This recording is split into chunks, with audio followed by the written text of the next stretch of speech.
In this first story, deep below the reach of light, where the ocean stops behaving like water and starts behaving like weight, there exists a creature that does not swim, chase, or hunt the way life is meant to, because long ago it learned that survival in the deep isn't about speed or strength, but about waiting.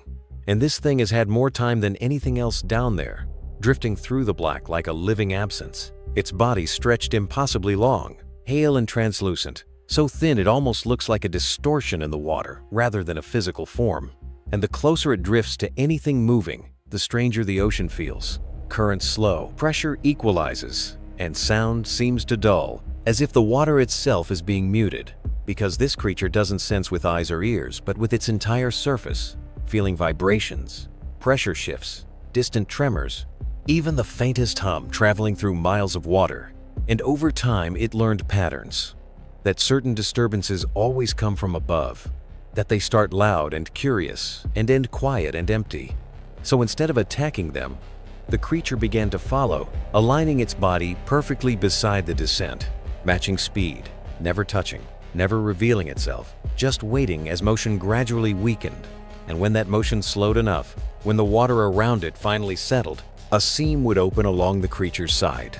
Not a mouth, not teeth, but a long unfolding split revealing a hollow interior lined with soft, reflective tissue that mirrored the surrounding darkness so perfectly it looked like nothing was there at all. And anything drifting too close didn't collide or struggle. It simply slipped inside, vanishing without turbulence, without sound, without resistance. Because the creature does not consume matter the way other life does. It consumes movement itself, absorbing pressure, vibration, and presence until what remains is perfectly still water. And the more it erased, the larger it grew. Not thicker or heavier, just longer, stretching through the abyss like a rule rather than an animal. And soon the deep began to change around it. Regions formed where currents bent unnaturally, where sound refused to travel, where even other massive forms instinctively altered their paths without knowing why. And these silent zones expanded slowly over time, reacting now not just to falling shapes, but to heartbeats passing nearby, tectonic shifts along the ocean floor, distant machinery vibrations echoing from far above. And each time, the creature responded the same way, aligning, waiting, opening, erasing, never rushing, never missing. And what makes this terrifying is not what it does, but what it represents, because it never attacks, never pursues, never shows intent. It simply corrects the deep, removing anything that lingers too long where motion is not meant to exist, enforcing a balance that favors silence over life. And now there are places in the ocean where nothing moves at all, where water feels thick and wrong, where sound dies instantly, and scientists can't explain why. But far below, stretched through that unnatural stillness, the seam opens wider than before, listening, waiting for the next disturbance to slow enough to disappear.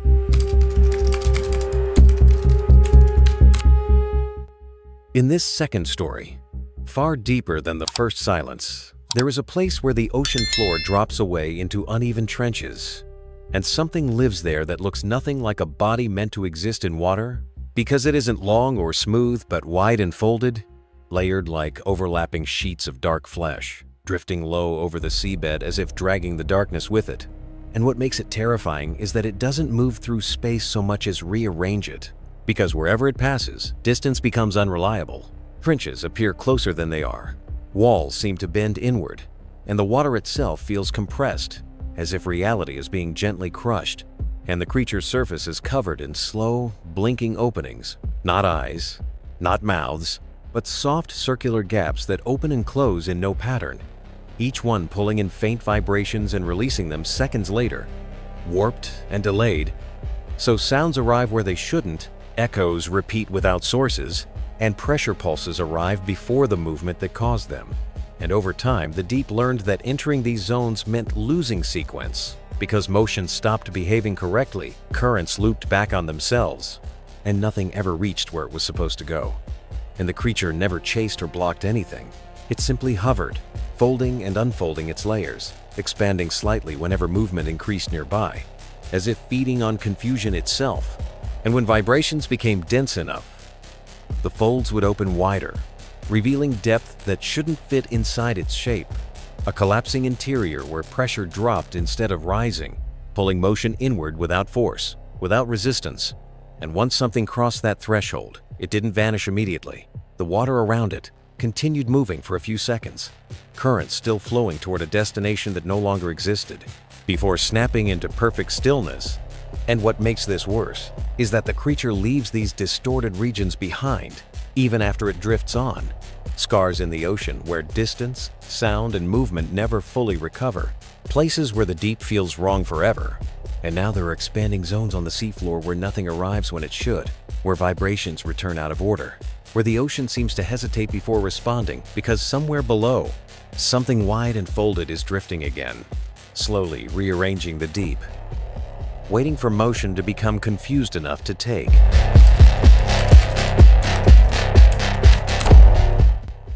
In this third story, far below the safe edge of the ocean, there is a creature that doesn't break the rules of nature. And that's what makes it unbearable to think about, because it looks like something that could exist.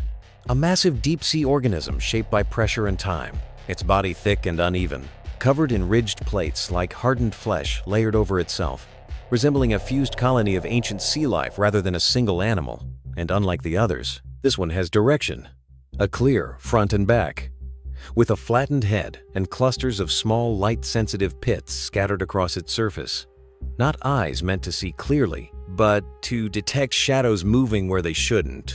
And the mouth is the worst part. Not full of teeth, not violent, but circular and expandable, opening outward like a pressure seal, designed to close around space itself rather than prey, forming a tight enclosure that traps water and whatever is inside it. And when it seals, it doesn't crush or tear. It creates a sudden imbalance, a pocket where pressure drops just enough for the surrounding ocean to correct violently, pulling everything inward in a smooth, unstoppable rush. And this creature doesn't chase or roam. It positions itself where movement is unavoidable. Narrow trenches, thermal vents, migration corridors, burying half its body into the seabed, letting sediment and growth coat it until it becomes part of the environment. And when something passes, it waits, letting it move forward, letting it feel safe, and only then does it shift, sealing the space behind first, cutting off escape before the front ever closes. And the process is silent. No thrashing, no panic, just water accelerating where it shouldn't, then settling again, leaving nothing behind. And afterward the creature resets, releasing pressure slowly, restoring the currents. But the ocean remembers, because those areas become empty, avoided, mapped only by absence.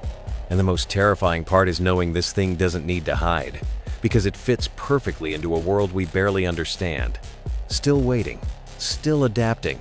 And if this one felt real, imagine how many others we haven't noticed yet. So don't look away now, because the deeper we go, the more the ocean reveals what it's been hiding.